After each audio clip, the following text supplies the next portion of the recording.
Before we start, I'd like to recommend you the channel of Zephy Wings. Just like me, they are doing Rusty Lake theories, and doing it quite seriously. I would like us to support them, the link is in the description. This is the second part of the Underground Blossom recap, so spoiler alert. Before watching, I recommend checking out the game yourself and the first part of the summary. The link is in the description. Welcome all alive to my nest. Here's nowhere, and we continue to slowly but surely dive deeper into Underground Blossom. Today, I intend to finish summarizing this wonderful game, so we can finally descend to the level of theories in the next videos. Previously, together with Harvey the parrot, we watched Laura grow up and protected her as best as we could. Her evil grandfather Albert kidnapped her mother Rose. Laura was scared and had no friends for a long time, but eventually found love when she met Bob. But unfortunately, the timepiece left by Rose to protect her daughter was stolen right under our noses by the evil mustachioed man. And now, we arrive at the next station, which is Sorrow Cross. And the first thing we see is Laura in Bob's arms. However, their happiness doesn't last. Bob, you have to go, she says, and repeats her mother's words. We both need to follow our own path. Please leave me behind. Bob's train arrives. And as a farewell, he asks us to take care of Laura because she is not feeling well. He gets on the train and departs away from Laura's life, dropping his wallet. Frankly speaking, this breakup left such a deep mark on Bob that he needed help of psychiatrists from the White Door, whose calling card we find in his wallet. In addition to that, a 10 rusty money banknote is found in it, inspired by old Dutch guilders. Only instead of Fran's house, it features Mr. Owl. And finally, a coin, also closely linked to Bob's fate, on which the famous inscription is engraved: "The past is never dead." Laura remains alone. She clutches a frame to her chest and insists on her solitude because once again she's not feeling well. I don't feel well. And how on earth am I supposed to help her if she is acting like that? An old acquaintance.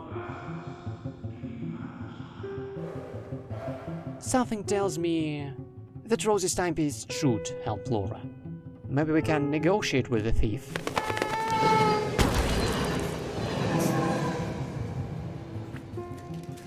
After picking up the key among the gracefully scattered pigeon pieces, we free the pickpocket. We want your stuff back. He agrees to return our things if we leave the ransom under the bench at 9 o'clock. Well, that's all we can do. After waiting for the agreed time, we return and find a package under the bench. Inside, there's indeed the stolen saw, but instead of the timepiece, there's only a mocking note. Bastard. Well, do what you have to do, come what may. We saw the lock on the cabinet, and inside find a piece of yet another stained glass.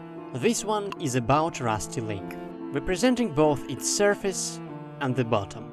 The image doesn't really play a role in the plot, but it's still interesting because it connects the past, the present and the future of the series. There's the boatman from the developer's logo hidden on it, most likely Mr. Crow. The hotel is hidden there, Mr. Owl's lair. The elevator connecting this hotel to the bottom of the lake is hidden too. Trees are growing around it, right in the water, where memory cubes are floating. Black ones represent bad memories, white ones represent good ones. And at the very bottom, we see the bright glow. It emanates from a tree in blossom, the tree of 2 roses. Rose from the past and rose from the future, that merge into a single tree in blossom. Besides them at the bottom, we meet Harvey and a corrupted soul. Remember this, and while doing that, someone has overturned the trash bin with a loud noise. Among the rubbish, we find an envelope with a stamp featuring a star from Van Gogh's painting. We saw such a stamp in Birthday. Inside, there's the letter and a Prozac antidepressant capsule. Dear Miss Vanderboom, here is the medicine I discussed with you during our last appointment. This medicine will not cure you. Your fears are too deeply rooted into your past. It will, however, give you the insight you are seeking. Signed, Dr. Clark. The moment of truth. Laura takes the pill. She says that every night she sees nightmares, where she sees a red forest. I see them the all. same red forest she saw Can you in also Seasons. see them? And in the forest, Laura sees everyone. I dream of my mother. She holds me as a baby. I dream of poor Bob. He holds his broken heart. I dream of myself as a little girl and my mother. While she holds my hand, I hold her face. I dream Detective of Dale the Vandermeer detective. holding a He is fish, there an with a object large of fish. one of his phobias. I dream of a Bob bird with a robin holding a head. rat. And then I see The corrupted soul corrupted of soul Albert abducting with the Rose. head of my mother. I dream of you, my feathered friend, holding a branch full of blossom. For some reason, it reminds me of Seasons again. And finally, I dream of my mother. She has grown old. She holds a black cube.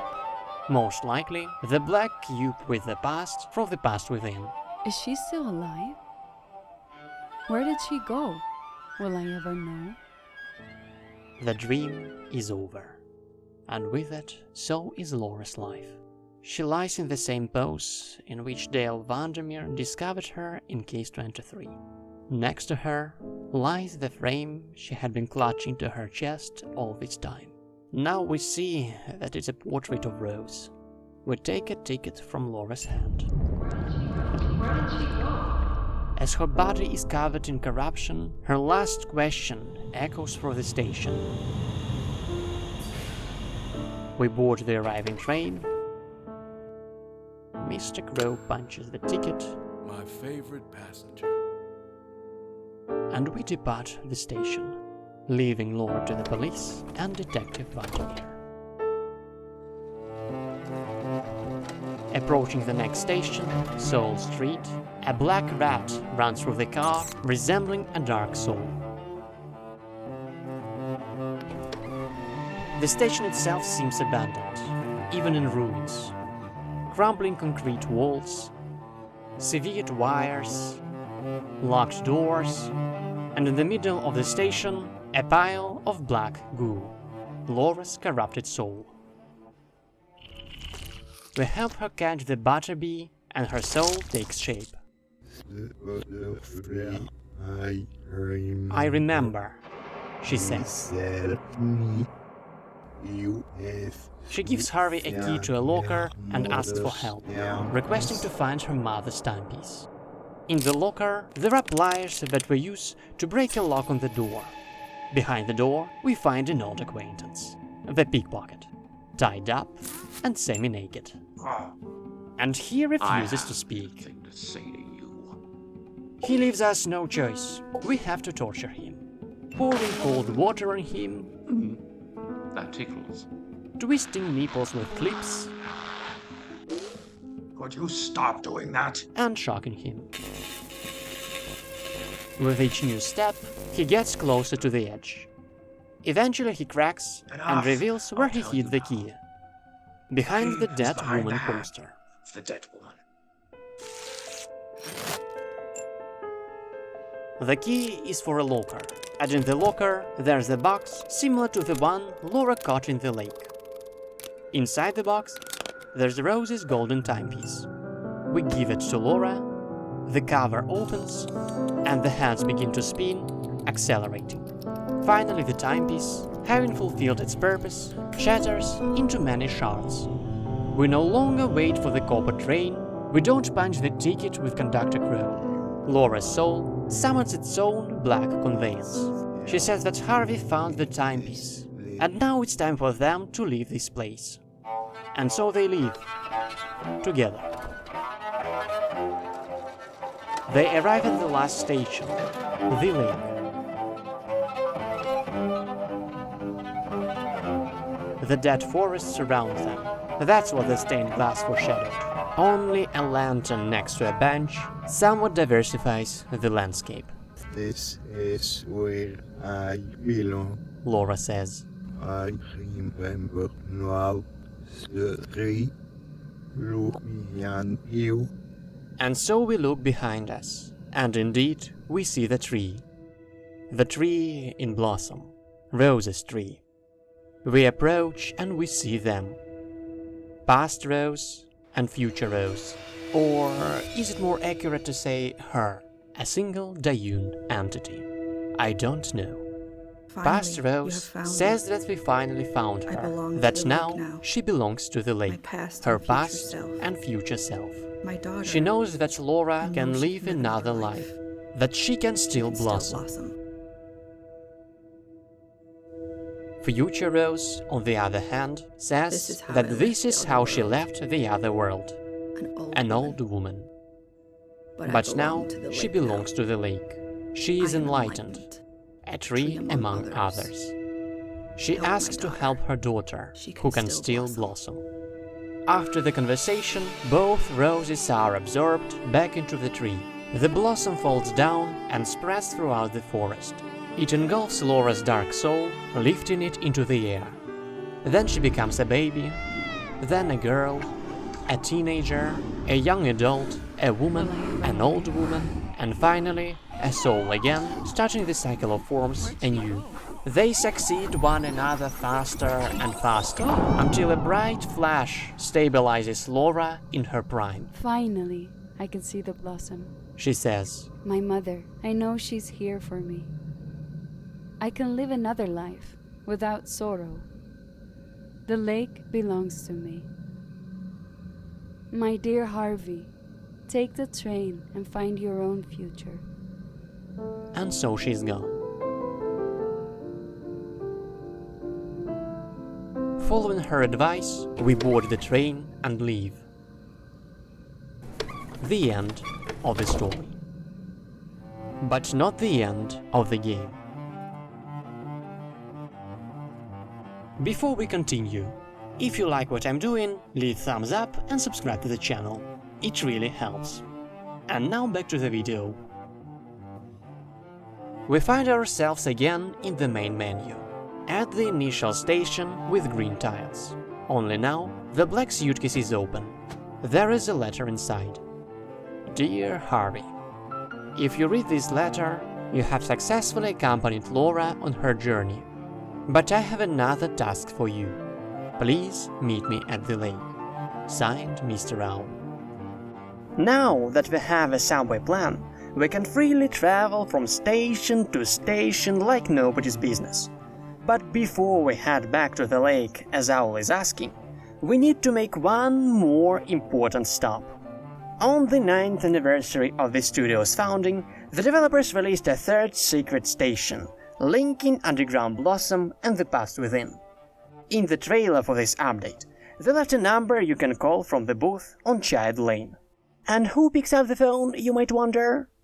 Rose! Hi. She's glad we found her you found number my number. and asked us to Please come take visit her, the as it's time to 23 see her Metro. work. It's time for you to see my work. Well, let's follow her trail.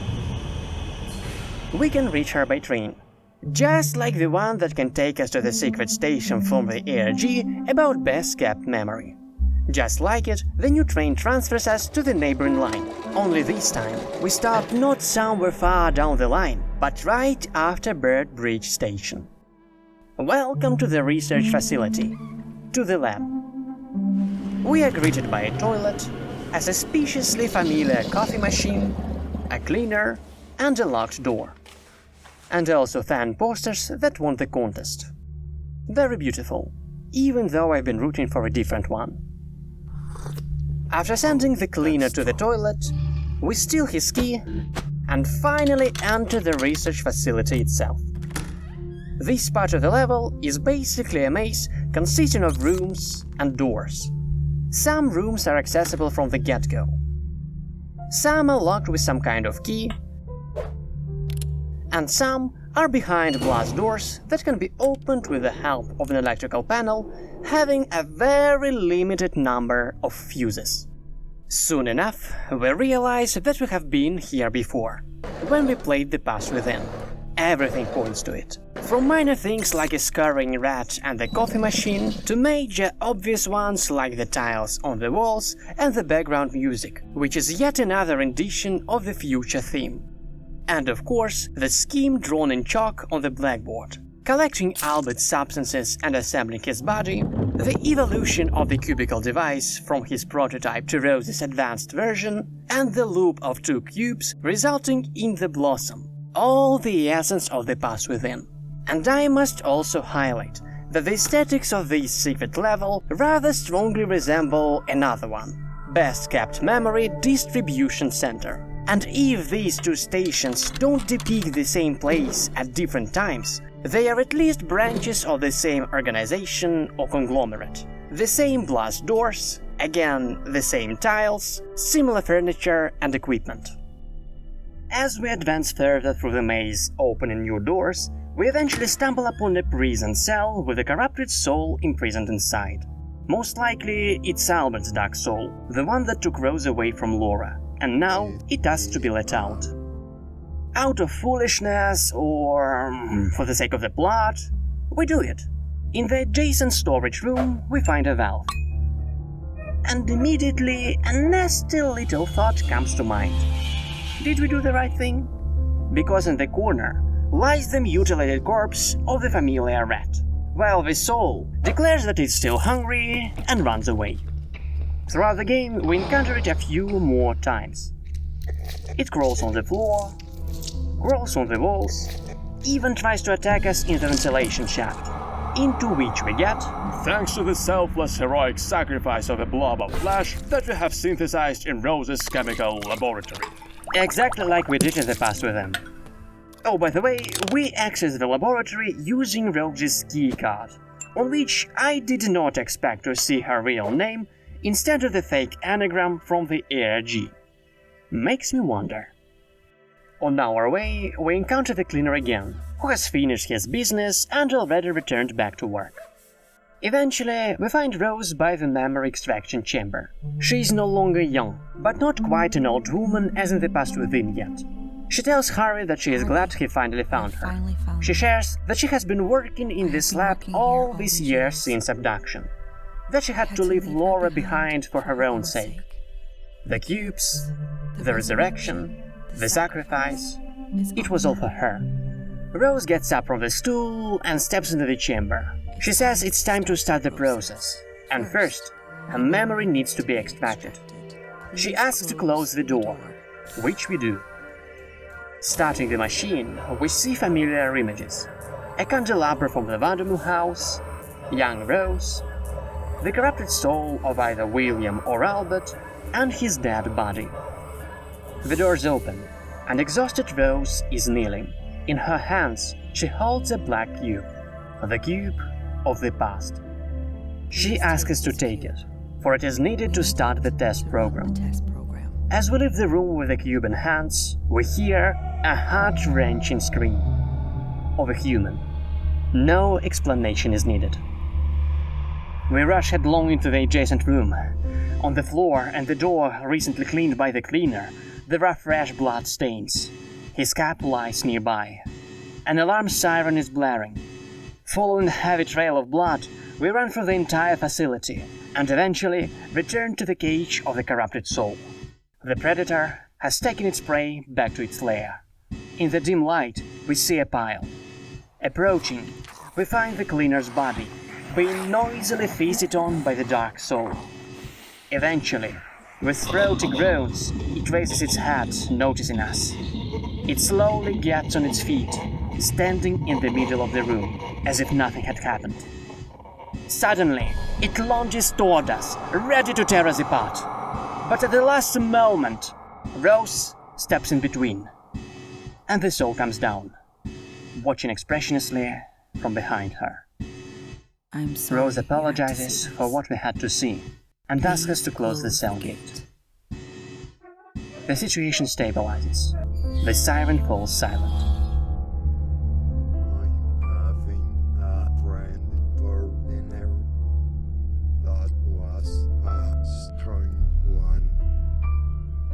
Rose thanks Harvey and asks him to look at the cubicle device. It's time to start the test program. She tells Harvey to run and hands him a key. Following the bloodstains again, we return to the blast door, still covered with the poor fellow's blood.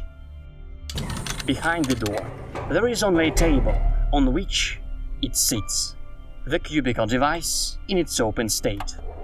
Turning it on, we first insert a cube, then a floppy disk with the program.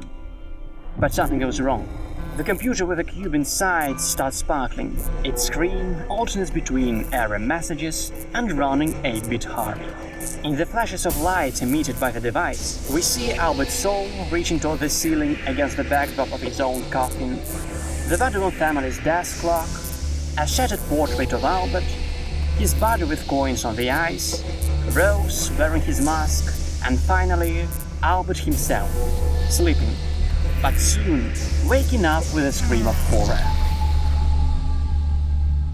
When everything quiets down, the device is still on the table, and it even seems unbroken. We can even rotate it. A fun fact, if you transfer its configuration to its analog in the future campaign in the past within, it will launch an 8-bit minigame called Run Harvey Run, another gift for the studio's anniversary. Meanwhile, we wait for the train to arrive and head back to Laura's subway line. We have an appointment scheduled at the lake, and we've already been significantly delayed. Again the forest, again the lantern, again the bench, only now there's a diver in an old-fashioned diving suit sitting on it. In this suit, Mr. Owl swam through the lake to secure Dale's path to the big white cube. And now he asks us to collect some cubes of a different kind, one in each station, so that we can meet him again. There's not much to say about collecting the cubes, except for the cameo of the beggar from the White Door, and also Mr. Bat, who now sells train tickets for shrimp. The cubes themselves are made of different materials, and each one is engraved with a symbol.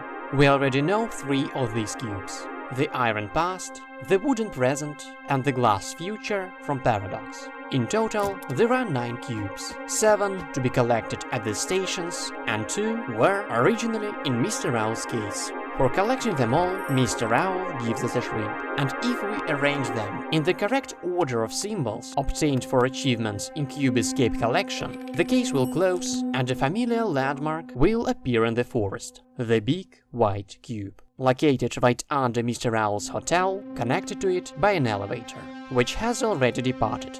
And around it wander the corrupted souls of the guests. By driving them away, we open the door into the cube. Where did she go? Echoes the last question of Laura. Inside, we see her with Mr. Crow in the same elevator. It is time to ascend. We will meet again. And so they leave.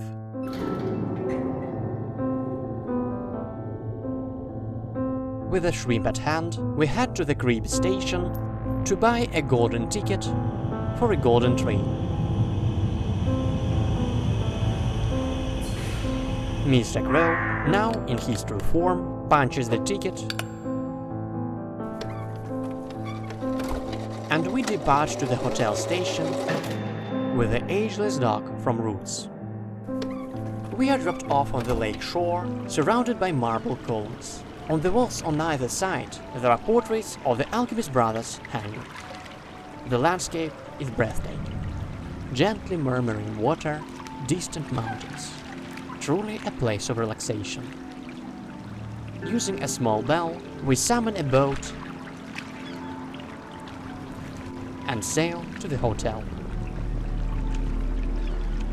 At the entrance, Mr. Owl greets us, also in his bird form. Welcome back, Harvey. I am glad you're here. We have work to do. The day of the lake is coming. So my story has come to an end. However, to truly understand what happened, it's not enough to just describe what we see. We need to dive deeper. Speculations, analysis, theories. And that's exactly what I'll do in the next video. So don't forget to subscribe to the channel and give a thumbs up. If you have questions left, or even your own theories, feel free to write them down in the comments. Now you have a real chance to influence my thoughts. You can also discuss the lore with me on Rusty Lake subreddit and the official Rusty Lake Discord. And remember, question everything in Rusty Lake.